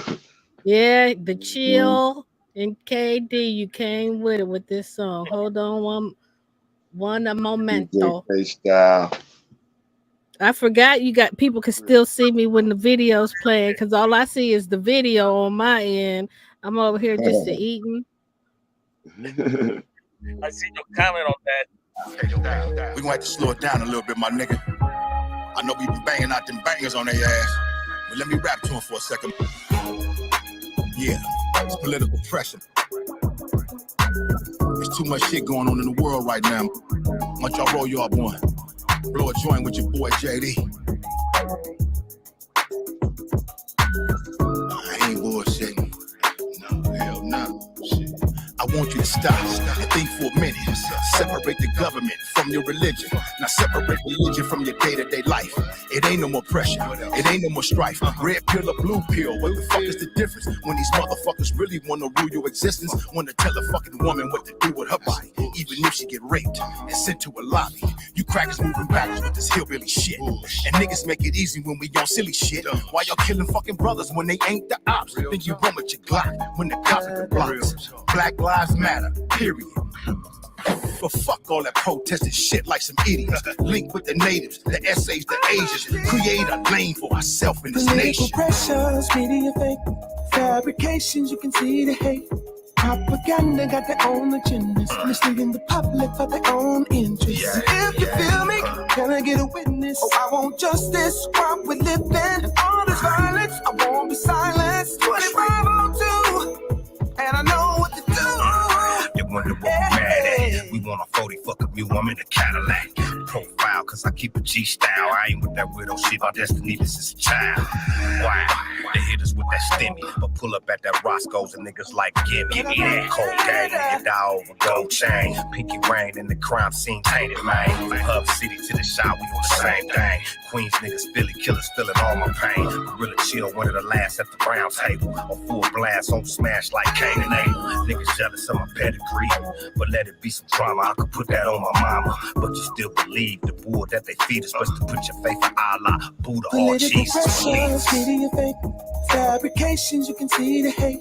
Propaganda got their own agendas, misleading the public for their own interests. If you feel me, can I get a witness? Oh, I want justice while we're living. All this violence, I won't be silenced. 2502, Hey Chris, and we know it's the same what old to story with the do. guns and dope. And nigga, I ain't gonna lie, mama gave me some hope. He had the homies in the pen like it's our turn now. They touch my nigga, we gon' burn this bitch down. But just the other day, I seen a sister get shot by a military looking ass, racist ass cop.